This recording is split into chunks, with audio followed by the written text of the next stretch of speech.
لا إله إلا الله وحده لا شريك له وأشهد أن محمدا عبده ورسوله أما بعد. Primeiro dizer que chamo-me Mohamed Zunaidi Ali, mais conhecido por Abu Aisha. Portanto, sou responsável de Da'wat Salafia, na província de Nampula. E na cidade de Nampula, para além de ser responsável, sou também professor dos pregadores. Sim. Em primeiro lugar, dizer que recebemos variadas informações vindas dos meios de comunicação social, onde observamos um conjunto de acusações. Dentre elas, é de que há suspeitas de fazermos parte dos insurgentes, os que estão a terrorizar o país em Cabo Delgado. Nisso nós vimos a necessidade de aparecermos nas mídias e deixarmos ficar aquilo que somos. Dizer que, de princípio, nós somos muçulmanos salafitas. O que é isso de muçulmanos salafitas? Estamos aqui a dizer de muçulmanos que seguem o Islão de acordo com o Alcorão e a Sunnah, que é conhecida como tradição profética, da maneira como perceberam os companheiros do profeta Muhammad sallallahu alaihi wasallam. Isto é que é ser salafita. Portanto, nós temos alguns fundamentos que nos diferenciam de diversos grupos dos muçulmanos. Dentre os fundamentos que nos diferenciam dos diversos grupos é a deslealdade com todo grupo terrorista ou extremista, sendo religioso ou não religioso.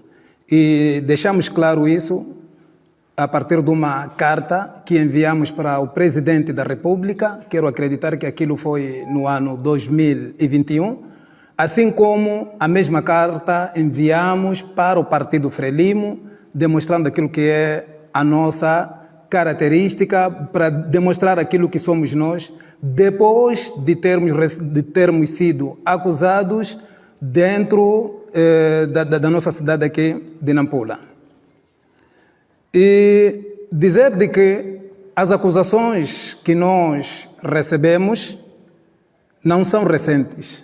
Não são recentes, isto já data de aproximadamente do ano 2010, antes do surgimento do grupo Al-Shabaab. E isso é do conhecimento dos moçambicanos, das associações religiosas, e simplesmente com o surgimento do grupo extremista Al-Shabaab, algumas associações, tais como Sislam, Kalnam, Agide e Numna, usaram o aparecimento deste grupo como um meio de demonstrar o ódio que desde sentiram por nós. E as perseguições, conforme disse, já têm barbas brancas. Apresentamos isso às autoridades. Temos cartas que enviamos para o Presidente da República, temos cartas que enviamos para o Partido Frelimo, porque na altura diziam que nós aconselhávamos os muçulmanos a não votarem no Partido Frelimo. Então nós enviamos carta para o Partido Frelimo para demonstrar de que estamos isentos dessas acusações. Da mesma forma que enviamos carta para o comandante provincial da PRM, enviamos carta assim para o diretor da Cernic, demonstrando que estamos isentos do que somos acusados e lamentando o facto de estarmos a ser perseguidos por alguns líderes religiosos. E a perseguição não é só aqui, não é só aqui na cidade de Nampula. Nós já sofremos ou temos sofrido perseguição, assim como em Nacala Porto. Temos sofrido perseguição em Liupo, temos sofrido perseguição em Irati, em Nakaroa, em Moecate, assim como na cidade de Maputo. E diante dessas perseguições, alguns irmãos nossos foram mortos, não sabemos com quem. Alguns foram presos, foram chicoteados e, graças a Deus, quase todos que tinham sido presos já foram libertos. Mas isso é um facto. Simplesmente nós ficamos muito tempo no silêncio porque achávamos de que, batendo a porta do diálogo, teremos resultados positivos. E, na esperança de termos resultados positivos, enviamos cartas para todas as associações religiosas, incluindo até a própria Cislam.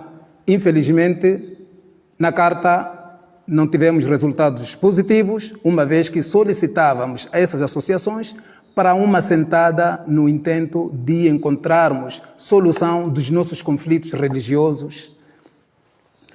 E constatamos de que essas associações, por meio dos seus líderes, têm feito um conjunto de acusações que, dentre elas, dizem que nós falamos mal do governo, proibimos os muçulmanos de frequentarem as escolas seculares, dizem que proibimos os muçulmanos de trabalharem nas instituições de Estado. E isto é pura mentira, porque nós trabalhamos nas instituições do Estado. Dentre nós há quem é professor, há quem é médico e outras profissões. E dentre nós há quem já se formou nas universidades públicas, assim como privadas, há quem ainda está a se formar, há quem está na universidade, há quem está na escola primária, há quem está na escola secundária. Portanto, vemos esta como uma acusação vazia, uma acusação sem nexo, sem provas palpáveis. E também temos ouvido de que nós faltamos respeito aos teólogos. O que nós temos a dizer é de que, daquilo que nós sabemos, todos nós somos alvos de crítica enquanto estivermos errados. Portanto, a partir do momento, estamos aqui a falar do ano 2010, que passamos a criticar alguns erros dos líderes islâmicos, especialmente o Sheikh Aminuddin, então a Cislam levantou guerra contra nós. Em Moçambique, o Sheikh Aminuddin é simplesmente um cidadão igual a qualquer um. Se o presidente da República é alvo de críticas, pese embora nós não concordamos com essas críticas, nunca é chamado de extremista ou insurgente as pessoas que criticam o presidente da República. Há quem até insulta o presidente da República mencionando os órgãos genitais da sua mãe. Conforme disse, nós não concordamos com isso. Mas em nenhum momento vimos a mídia ou os tais líderes religiosos, a sociedade no geral, dizendo de que essas pessoas são extremistas. Mas quando nós criticamos um líder religioso como Sheikh Aminuddin por um erro que ele tem cometido na religião, aí nós somos atribuídos o extremismo. Somos dito que somos malcriados. Portanto, se o Sheikh Aminuddin, assim como qualquer um líder, não quer ser corrigido, então é importante que não erre. É importante que não erre. E outra acusação que nós constatamos é de que, dentre as características do grupo Al-Shabaab, é a sua vestimenta. Isto é, vestimenta acima do tornozelo. Nós não concordamos que isso seja característica de Al-Shabaab, ou vá lá, se a vestimenta estiver acima do tornozelo, isso significa de que a pessoa é Al-Shabaab. Nós não concordamos. Nós vimos muitas pessoas, tanto muçulmanas assim como não muçulmanas, com vestimenta acima do tornozelo, mas nunca foram acusados de serem extremistas pelos seus vestes. Nunca constatamos isso. Antes, pelo contrário, vestir-se deste modo faz parte da religião. E eu tenho aqui uma parte de uma página, dentre os manuscritos, que tanto nós, como os salafitas, assim como os diversos muçulmanos, concordamos que é fonte de pesquisa dos muçulmanos. Estou aqui a falar de Sunan Abi Dauda. Consta de que, dentre as formas de vestimenta, a vestimenta do muçulmano tem que atingir a metade da perna, ou tem que estar a metade da perna. Vocês poderão ver, uma vez que também está em árabe e outra parte em inglês. E nem só, nós vemos de que identificar o grupo Al-Shabaab por meio de vestes é uma forma de tentar despistar o governo na sua pesquisa para encontrar os reais mandantes, assim como autores daquele crime que está a acontecer em Cabo Delgado. Nós temos uma opinião diferente. Achamos de que estes grupos devem ser identificados por meio de ideologias, não por meio de vestuário. Porque se for por meio de vestuário, por vezes eles se apresentam com calças jeans. Por vezes eles se apresentam com farda das Forças Armadas de Moçambique. Já vimos isso. Então eu acho que isso é uma tentativa de despistar o governo ou as autoridades competentes desta pesquisa que eles estão a fazer para encontrar os reais mandantes e assim como os promotores daquela prática. E foi dito de que nós temos patrocinador no exterior. Esta acusação nós desconhecemos, não temos nenhum patrocinador. Se for fazer pesquisa, nós estamos abertos, que se faça investigação e essas pessoas provarem que valor nós recebemos, de que meio nós recebemos. Nós nem sequer um centavo nunca recebemos de fora do país. Aliás, nós demos aulas sem nenhum valor monetário. Agora, qual é a razão de todas essas perseguições? A razão das perseguições, primeiro, é pelo facto de nós impedirmos a prática do mal por parte de muitos líderes religiosos. Esta é que é a razão de todas essas perseguições. Portanto, a questão de Al-Shabaab, extremismo, tudo isto é camuflagem. O que está a acontecer é que nós criticamos veementemente os erros que alguns teólogos têm praticado. Dentre os erros é o ato deles usarem mesquitas para campanhas eleitorais. Nós criticamos isso. E deixamos claro que isto não faz parte da religião islâmica. Como resultado são essas perseguições que estamos aqui a receber. E nós não reparamos as acusações que surgem agora como uma coincidência. É sabido que as eleições estão a bater a porta e já temos informações de que alguns líderes religiosos dirigiram-se para alguns centros de ensino, onde distribuíram camisetas de alguns partidos políticos e informaram para alguns estudantes e alguns crentes de que quem não votar no partido X, então traiu o Islã. E eles estão cientes de que nós iremos proibir esta prática. E desde já eu uso desta oportunidade para aconselhar os muçulmanos para que não façam campanhas eleitorais nas mesquitas ou nos centros de formação islâmico. Não usam isso. Não usem a religião para fins partidários ou para fins políticos. Querem fazer campanha eleitoral que se faça fora das mesquitas e outros sítios. Então são um conjunto de erros que nós corrigimos esta gente, porém levam isto como uma perseguição, levam isso como uma razão para eles tirarem a nossa vida, para eles nos verem na prisão, etc. Portanto, para terminar, nós aconselhamos ao governo, assim como as associações religiosas. Primeiro, para o governo, nós queremos recordar ao governo de que nós, como moçambicanos, temos o direito de liberdade de consciência, liberdade religiosa e liberdade de culto.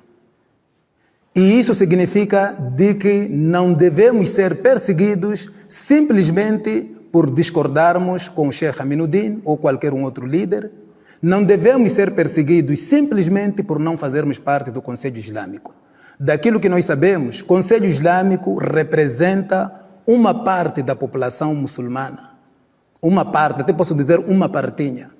O Conselho Islâmico não é responsável de todos os muçulmanos. Por essa razão, temos variadas associações islâmicas. Temos Conselho Islâmico, temos a CIMO, temos a Comunidade Maometana e outras associações. Então, não devemos ser obrigados a fazer parte do Conselho Islâmico.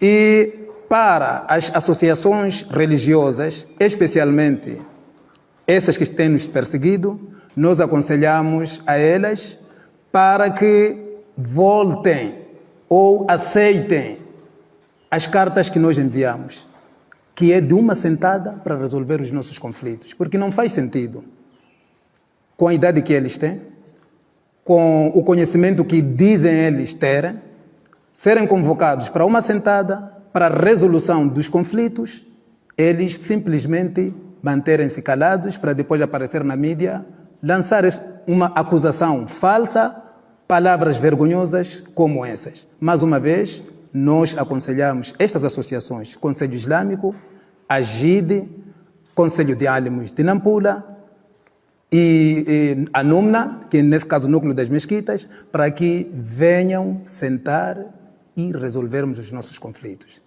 Muito obrigado. Bom, eu gostava de perceber primeiro o que diferencia os salafitas, como disse, dos outros muçulmanos, em termos concretos e objetivos. São vários fundamentos, conforme eu disse. A primeira é que nós, os salafitas, não concordamos com manifestação. Manifestação, seja ela pacífica, seja ela não pacífica, nós não concordamos. E se nós formos a ver, os restantes grupos são pessoas que defendem a manifestação. E isso não é novidade. Quero recordar, penso que aquilo foi no ano 2010 ou 2011, houve manifestação que foi comandada por alguns líderes religiosos. E quem promover manifestação na religião islâmica, este deixa de ser do grupo dos Ahlus Sunnah wal Jama'a, por mais que alegue ser um sunita. Então, a manifestação é dentre as características, ou é dentre as diferenças que separam entre nós e diversos outros muçulmanos. Tem questão que só os muçulmanos podem perceber, a ver com nomes e qualidades de Allah. Eu acho que querer falar aqui agora isso poderei confundir os telespectadores, mas isso são mais aspectos religiosos que é difícil de... Sim, por exemplo, nós os muçulmanos acreditamos, ou lá, nós os salafitas acreditamos de que Allah subhanahu wa ta'ala tem características. Dentre as suas características é de que Allah subhanahu wa ta'ala tem mão. Então, há grupos que vêm interpretar, e nós conhecemos alguns teólogos, interpretam a mão de Allah como se fosse força ou poder. Nós não concordamos com isso e quem inclinar-se nessa interpretação deixa de pertencer do grupo dos Ahlus Sunnah wal Jama'a. Nós acreditamos que Allah está no céu e há grupos que dizem de que não, Allah está em todo sítio. E todo aquele que acreditar de que Allah está em todo sítio deixa de pertencer do grupo dos Ahlus Sunnah wal Jama'a. Esses são alguns fundamentos e são vários. Citei isso apenas como um exemplo. A burca, por exemplo, preta para a mulher, faz parte daquilo que são os vossos fundamentos? Não, a burca não é fundamento. E nós deixamos claro. Nunca diremos de que alguém deixa de ser salafita ou deixa de ser sunita por não usar a burca ou o niqab. Nós nunca defendemos isso. Temos o caso do Sheikh Albani, que é um dentre os maiores imãos que nós seguimos da presente época. Por exemplo, o Sheikh é da opinião de que a burca ou o niqab não é obrigatório. E nós nunca dissemos de que o Sheikh Albani deixou de ser salafita por isso. Então, se existir alguém que diz de que nós dissemos de que, como é? Quem não usar o niqab ou a burca deixa de ser salafita, isso é pura mentira. É pura mentira. Então, o uso de niqab é uma vestimenta islâmica, é algo que qualquer muçulmano pode vestir, seja salafita, assim como não. E gostava de saber também, no caso concreto da Mesquita e Madrasa de Nahen, houve, pelo menos do que nos chegou a conhecimento, a detenção de 2 pessoas. E queria que elaborasse um pouquinho sobre isso. Sim, das informações que nos chegaram, o comandante esteve reunido com a população num comício, no mesmo bairro, e durante a exposição do comandante, um dos nossos alunos esteve ali a gravar o comício. Quero acreditar eu de que uma vez que o comício era público, ele não via impedimento desta prática. Até porque depois de ter gravado, eu recebi informação da detenção, procurei saber por que razão estava a gravar e simplesmente é curiosidade. São curiosidade, isso não é novidade. Da mesma forma que as pessoas quando vão, por exemplo, no aeroporto, têm tendências de fazer em vídeo, vão onde têm tendência de fazer vídeo. Agora, a acusação que vem de que não, é que o áudio era para os responsáveis, responsáveis da mesquita, não é verdade. Isso não constitui verdade. Nós não vemos a necessidade de ter um áudio, porque nós, antes do tal comício, havíamos sentado com o comandante provincial da PRM. Exprimimos aquilo que nós tínhamos a exprimir e ele, por acaso, também deixou ficar aquilo que é a sua opinião relativamente a todo este conflito que está a acontecer naquele bairro. Portanto, nós não vimos a necessidade de se fazer tal áudio. Foi um erro que ele cometeu, simplesmente foi um erro e não tem nada a ver com extremismo. E perante esta situação na RN1, qual foi a decisão que tomaram? Continuam na mesquita? Continuam os falados? Continuam as aulas na madraça? Como é que fica? Sim, nós achamos melhor termos que deixar a mesquita e aconselhamos os irmãos lá do mesmo bairro para que procurem uma outra mesquita para poderem rezar. Por que nós tomamos essa decisão? Conforme eu disse, esta perseguição já vem desde. Nós batemos todas as portas possíveis procurando solução desses conflitos, mas nunca tivemos resultado. Então, vendo que todas as portas estão fechadas e cada vez mais as pessoas vêm atrás de nós com falsas acusações, então nós achamos melhor, como uma forma de nos retirarmos desse problema, deixarmos a mesquita, porque de facto, na RN, o problema está em mesquita. Por quê? Porque são variadas mesquitas, não é só a mesquita de Nahen, são várias mesquitas que procuram por nós para terem orientação religiosa. Por quê? Porque a maior parte dos teólogos deixaram de desenhar ou deixaram de desempenhar aquilo que é o dever deles, estão mais, por exemplo, na política, outros estão mais no negócio. Então, eles precisam de quem possa os orientar religiosamente. A dona, por exemplo, quando veio ter conosco, disse que quando ela falou com alguns membros do Conselho Islâmico para poderem assumir a mesquita em questões de reza, questões de aulas, eles cobravam em cada sexta-feira um valor monetário. E aquela senhora não tem dinheiro. Vocês puderam ver, a mesquita está em péssimas condições. Então, depois dela ter apresentado esta questão, nós, prontos, assumimos e não cobramos nada. Então, a guerra começa aqui. Pelo facto de nós liderarmos muitas mesquitas e as mesquitas cada vez mais solicitarem a nós, sem cobrarmos nada. Mais uma vez, repito, sem cobrarmos nada. É como se estivéssemos a estragar o negócio de certas pessoas. E pagam também alguns fiéis? Quem paga isso? Vocês, enquanto... Quer dizer, nós fizemos isso sem recebermos nada e nós não pagamos nada. Não temos o que pagar. Pergunto se dão algum benefício aos fiéis. Nós não temos o que dar, simplesmente ensinamos. Ensinamos a religião, simplesmente. Nós não temos o que dar.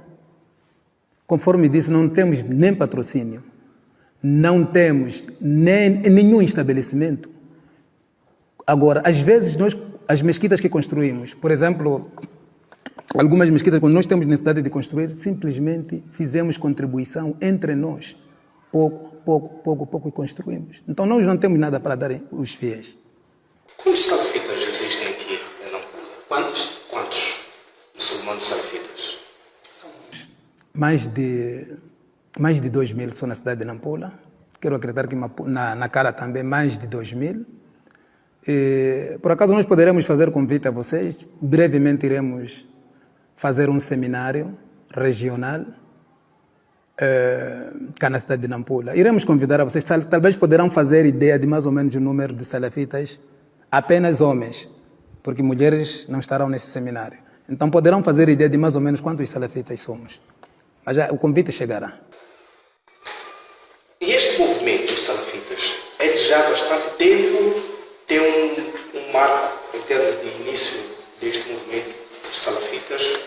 Sim, dizer de que dentre os erros que se comete é chamar-se o salafismo como movimento. O salafismo não é movimento, é uma religião. O salafismo é religião. É a religião na qual Allah subhanahu wa ta'ala nos ordenou estarmos nela. E é a religião que desde os tempos do profeta sallallahu alaihi wasallam foi praticado. E isso os teólogos não desconhecem isso.